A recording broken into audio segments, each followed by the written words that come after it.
大家好，这里是乐道中医播客。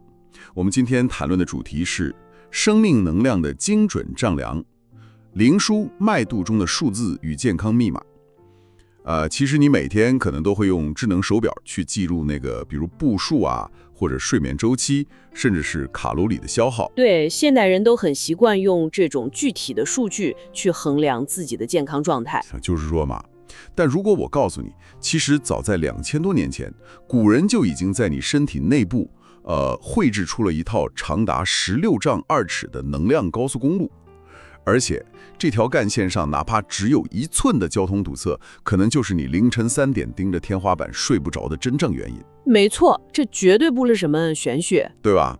了解到这个，你还会觉得只有现代仪器才是精确的吗？所以今天我们要带你深度叠码自己身体里的这条生命干线。其实，很多人一提到中医，脑海里浮现的往往是那种阴阳五行这类听起来有些宏大，甚至什么说呢，稍显模糊的哲学概念。确实会有这种刻板印象，觉得中医好像只有定性的描述。对，大家普遍觉得缺乏定量的标准。但当我们真正去丈量身体的经络，就是气血运行通道的时候，你会发现这里面有着极其震撼的严密标尺。哇，严密标尺的。是的，古人不仅定位了气血的走向，还直接给出了非常具体、非常精确的长度数据。等一下，提到具体数字，这就让我稍微有点怀疑了。2000多年前啊，既没有核磁共振，也没有那种现代外科的精密测量工具，他们怎么可能把人体内部的能量通道精确到具体的尺寸？这难道不是一种，哲学上的约束吗？这绝不是象征，也不是约束，它是一笔非常写实的人体能量生理账本。我们体内负责运行营气和宗气的主干道是由一系列大经脉组成的。营气和宗气，对，你可以把营气简单理解为身体深层的核心燃料，而宗气呢，就是推动血液和呼吸运行的动力。它们运行的通道长度加起来不多不少，刚好是16丈2尺。16丈2尺，对，听起来非常有仪式感。但如果已是严密的账本，这个数字到底是怎么算出来的？咱们来仔细盘一盘。好，我们可以按区域来拆解。首先是手上的经脉，从手一直走到头部的6条阳经，每条长5尺，6条加起来就是3丈。3丈。接着是从手走到胸中的6条阴经，每条35寸，总共是2丈1尺。好，我心里算一下啊，手上加起来是3丈，加上2丈1，那就是5丈1尺，对吧？那，腿上的线路肯定更长一些，毕竟腿到头的距离更远嘛。顺着这个逻辑推算就完全对了。脚上的6条阳经路线是最长的，从脚底一直跨越到头顶，每条长8尺，6条合计就是4丈8尺。哇，单单这块就4丈8尺了。是的，而脚上的6条阴经，从脚走到胸中，每条6尺5寸，合计是3丈9尺。等一下，我速算一下啊，手上的5丈1，加上刚才说的4丈8，再加3丈9，这总共才13丈8尺啊，离你刚才说的那个16丈2尺还差了一截呢，是不是漏了什么核心通道没算进去？确实漏掉了极其关键的调控网络。除了四肢的正经，我们身体里还有负责管控觉醒与睡眠的荞脉。荞脉？对，它从脚一直向上走到眼睛，每条长7尺5寸，左右2条加起来是1丈5尺。最后呢，还有负责统领全身正中线的督脉和任脉，各长4尺5寸，加起来是9尺。你现在把这所有的长度全部汇总在一起看看。刚才的13丈8尺加上1丈5，再加9尺，哇，正好是16丈2尺。没错，就是这么精确。如果把你全身的这些主干经脉全部抽出来，首尾相连，竟然是一条如此漫长、尺寸极其明确的生命干线。我们的气血燃药就在这条线路上日夜不息地奔涌。了解了这个数字之后，真的，你确实会对生命系统的这种精细运作产生一种极大的敬畏感。16丈2尺，一点都不含糊。不过，这种精细度也带来了一个更深层的问题。16丈2尺的高速公路建得再好，它也只是主干道而已。就像国家级大动脉。对，营气和踪气在主干道上飞奔，但最终这些营养燃料是怎么被精准派送到你身体的每一个特定细胞、每一寸皮下组织的呢？为了解决最后100米的问题，人体的能量物流网络演化出了3个极其严密的层级。哪3个层级？叫做经、络、孙。也就是说，从宏观的长度标尺一下子下钻到了微观的深度。如果说经脉是那16丈2尺的跨省高速公路，那络脉和孙络应该就是不断往基层下沉的通道了吧？这个比喻非常贴切。经脉是深藏在肌肉骨骼之间的，从经脉上横向分支出来的络脉就相当于省道，而从络脉上再无尽细分出来的像毛玻璃上的裂纹一样密密麻麻遍布全身的细小通道就是孙络。孙络也就是你刚才说的物流系统的最后100米乡间小道。是的，如果我们将中医里的孙络与现代医学直接对接，你会发现它完美对应了现代心血管系统里的微循环和毛细血管网。这就彻底解释通了，因为微循环才是真正进行氧气营养物质还有代谢废物交换的地方。但问题也来了，高速公路平时不容易堵，可那种乡间小道却很容易因为哪怕一点点的泥石流就彻底瘫痪了。你说到点子上了，现代微循环研究也完全证实了这一点。当毛细血管，也就是咱们说的孙络，出现微小的血栓或者局部炎症时，血管内的组织液进水压就会急剧升高。压力一高会怎么样？压力一旦升高，新鲜的血液就进不来，细胞产生的代谢垃圾也运不出去，这就形成了微循环障碍。古人管这种状态叫做孙络瘀滞。听到微循环障碍这个词，大家可能觉得很遥远哈，像是医生才会懂的词汇。但其实它的表现极其直观，你现在就可以低头看一下自己的膝盖窝、小腿肚或者是脚踝附近。对，大家可以马上检查一下。如果你能在那里的皮肤表面看到那种细小的暗红色的或者是青紫色的像蜘蛛网一样的小血管凸起，那就是身体在报警了，这里的孙络彻底堵死了，最后100米的快递送不到，垃圾已经堆积成山了。面对这种局部的极高压力和瘀滞，古人的处理原则是非常果断的。对于那种邪气，也就是病理产物极盛，同时又有淤血的地方，必须迅速干预，甚至采用放血疗法来瞬间释放压力。哇，等一下，听到放血这2个字，大家心里肯定要打鼓了。在日常生活中，我们非专业人士肯定不能随便拿根针去扎自己，对吧？既然原理是释放压力、清理垃圾，我们有没有那种更安全的现代人自己在家就能操作的替代方案？当然有。当你看到这些青紫色的丝络，或者觉得脖子、肩膀僵硬酸痛的像块石头一样的时候，你不需要去放血，你只需要在局部涂一点润肤油，拿一块刮痧板，顺着血管的走向，非常轻柔的去刮拭。就是非常轻柔的刮，不是要刮破皮，对吧？绝对不是要把血管刮破，这里的生理机制是通过轻柔的物理挤压，促使皮下那些造成高压的老旧淤血自然地渗出血管壁。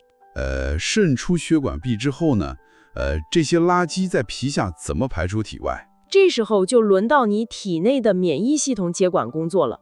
组织间的巨噬细胞会被这种微小的物理渗出给激活，它们会迅速聚集过来，把这些老旧淤血大口吞噬、分解掉。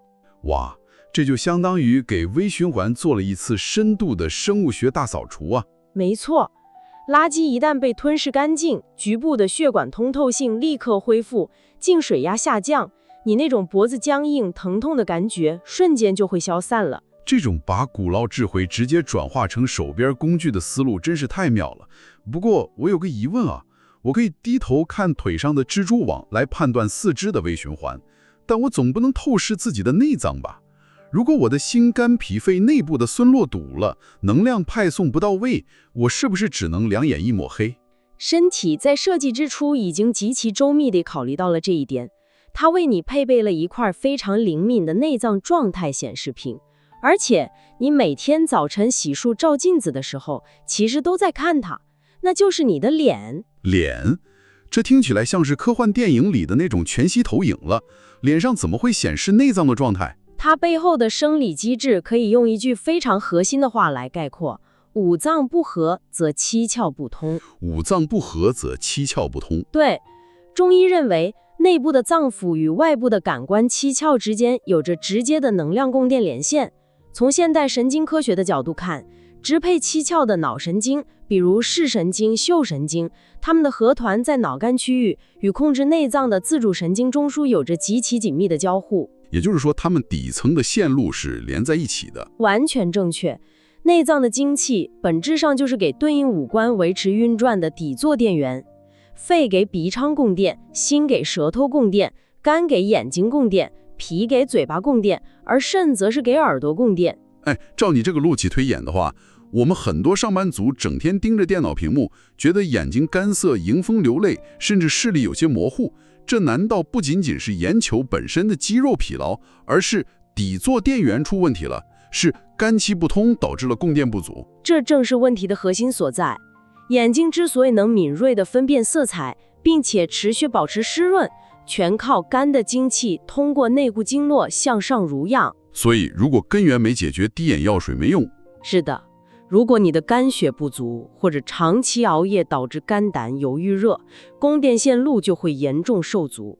这时候你滴再多的人工泪液，也只是在干涸的河床上洒点水，治标根本不治本。原来如此，那我们完全可以把这个底层逻辑变成每天早晨的五官排毒与自检法。大家明天早上洗漱照镜子的时候，就可以做这个测试。对，非常实用。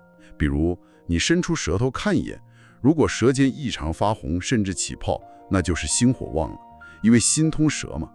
今天就可以给自己泡杯莲子心茶，然后再看看眼白，如果布满红血丝或者发黄，排除熬夜因素，那就是肝胆在抗议了，赶紧泡点菊花茶疏通一下。这个自检法非常棒，而且除了观察，我们其实还能进行反向操作，就是通过刺激面部的窍门去激活相对应的内脏。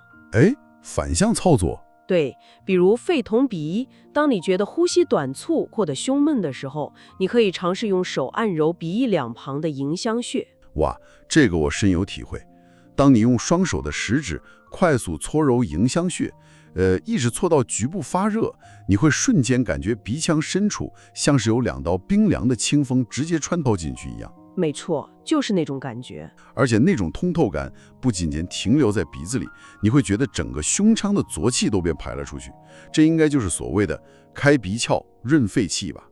说到这儿啊，还有一个动作我也强烈建议大家试一试，叫做叩齿吞金。这个动作在古代养生里地位极高。对，就是你早上空着口的时候，上下牙齿轻轻相扣36次，嘴里会慢慢分泌出很多的唾液，然后你把这口唾液分3次咽下去。我们来解析一下这个动作的深层机制。牙齿是骨之余，受肾气主管，所以叩齿本身就在固摄你的肾气，而产生的唾液，我们叫它津液，其实是脾的精华。所以咽下去的那一瞬间，当你把这口津液咽下去的瞬间，你其实是在体内完成了一次脾肾精气的内部交接与灌溉。真的是这样，咽下去的那一刻，确实有一种清泉顺着食道滋润五脏六腑的真实体感，整个人从内到外都被唤醒了。不过，既然说到唤醒，眼睛不仅是我们看世界的窗口，它眼睑的开合，其实还控制着我们每天最重要，也让很多现代人最头疼的一件事，也就是睡眠。没错，这就把我们带回了刚才计算长度时提到的那条非常特殊的经脉——荞脉，管控觉醒和睡眠的那个。是的，荞脉并不是一条普通的能量通道，它是掌控人体睡眠与觉醒的潮汐节律器。具体来说，阳荞脉起于你外脚踝下方的申脉穴，主管睁眼和觉醒；而阴荞脉起于内脚踝下方的照海穴，主管闭眼和睡眠。这2条脉路是怎么运行的呢？这2股气血从脚踝开始，一路向上周转，最终在内眼角相遇交汇。所以这就有点像是一个电灯的开关，气血在眼角一碰头，啪一下，灯就关了，人就睡着了。用髋关来比喻，稍微显得有些机械了。其实它更像是海洋的潮汐起伏。潮汐，怎么脑补这个画面？你想象一下，当月亮的引力将海水深深地拉向大洋深处，这就是阴的力量在主导，海岸线上变得极其安静，我们的眼睛自然闭上，进入深度的睡眠。很宁静的画面。而当潮水汹涌地扑向海岸，这就是阳的力量占据了上风，世界随之苏醒，我们也就睁开了双眼。这种气血的潮汐不仅控制着眼前的肌肉，更通过神经传导，深深影响着我们脑干的网状激活系统。难怪关于这种生命节律，古人其实留下了一句极具画面感的话，你慢慢念出来的时候，真的会让人觉得很震撼。那句话是：气之不得无形，如日月之行不休。日升月落，潮涨潮退。当我们的身体顺应这种16丈2尺通道内的能量潮汐时，入睡就如同日落般自然。但当这套节律失衡，荞麦的潮汐就会逆转。潮汐逆转？对，现代生理学研究也印证了这一点。刺激荞麦上的特定穴位，能够非常特异性的双向调节大脑中褪黑素的分泌。但问题就在这里，现代人最大的痛点恰恰是这日月星辰的潮汐在我们体内完全乱套了。晚上大脑像开了探照灯一样，根本睡不着；白天开会却像灵魂出窍一样，困得连眼睛都睁不开。从经络机制上讲，晚上睡不着是因为你的阳荞麦水位太高了，气血全扑在海岸线上，无法深潜入阴；而白天犯困呢，则是阴荞麦太重，阳气被死死压在海底，根本出不来。那针对这种日夜颠倒的节律错乱，我们其实可以利用荞麦交替按揉法来手动调节体内的潮汐。没错，这套方法非常管用。我来给大家分享一下操作细节。如果你是那种彻夜难眠的人，晚上睡前先泡个脚，然后用大拇指用力去按揉你内脚踝下面的照海穴，一定要按到有那种深深的酸胀感为止。同时呢，你的另一只手非常轻柔地去抚摸外脚踝的深脉穴。这一个动作的意义是什么呢？它就相当于给身体发送了一个强烈的信号，把气血往深海里引导阴气内收。对，那相反，如果你白天开会时总是哈欠连天，早晨起来你就反向操作，用力去按揉外侧的深脉穴，同时轻抚内侧的照海穴。这就把阳气的潮水激发出来了，让你快速清醒。通过脚踝上的这2个小小的锚点去拨动全身的睡眠潮汐，这确实是一种极其高明的系统微调。顺着这个思路啊，我们必须面对一个更严肃，甚至怎么说呢，有些残酷的推演。什么推演？如果阴阳荞麦失衡只是让你睡不好觉或者失眠，那如果全身上下所有的阴阳通道彻底断裂了，内部深海和外部海岸线完全失去了交流，会发生什么？哇，那听起来已经不像是生病了，感觉像是整座城市的系统全面大瘫痪了，就像是发电厂被锁在了城外，电力根本送不进来，而城内的水库又全面决堤，淹没了市中心，所有的桥梁和通信全部切断。你描述的这个令人绝望的场景，在中医里其实有一个极其沉重的专有名词，叫做关格。这是生命系统崩溃的终极状态。关格，具体怎么解释这2个字？阴气在内部极度偏盛，堵死了所有的通道，阳气进不去，这就叫关。而阳气在外部极度偏盛，形成了一种隔距，阴气出不来，这就叫隔。阴阳彻底各自为政了。对，彻底丧失了营养的交融。在现代医学的重症监护室里，这种状态完美对应了多器官功能衰竭综合症，也就是 MODS。到了关格这一步，生命的能量交换彻底断电，一切也就真的结束了。听到这儿，我突然觉得后背有些发凉，因为这让我反思起我们现代人特别引为傲的那种高效生活方式。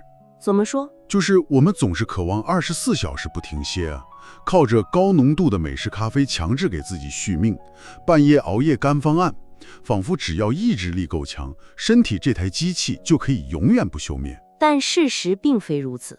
对啊，如果我们的身体从底层架构上就是一套有着16丈2尺精确尺度，像日月柴系一样，有着严密交替刻度的精密系统。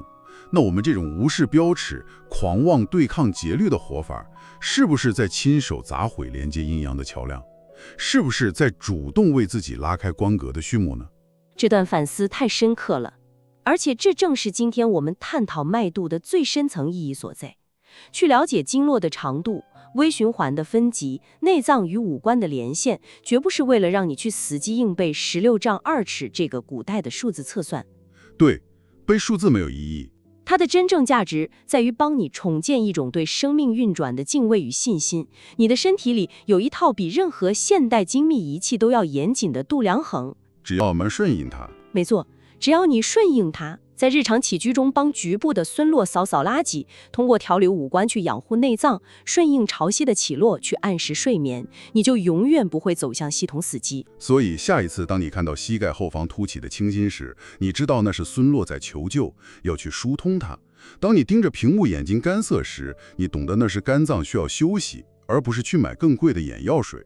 当你夜晚辗转反侧时，你明白要去按揉脚踝的窍脉，引导潮水退去。你开始真正懂得了如何阅读生命的仪表盘。对，你不再是一个只会猛踩油门的莽撞驾驶员，你开始懂得如何保养这辆名为生命的精密跑车了。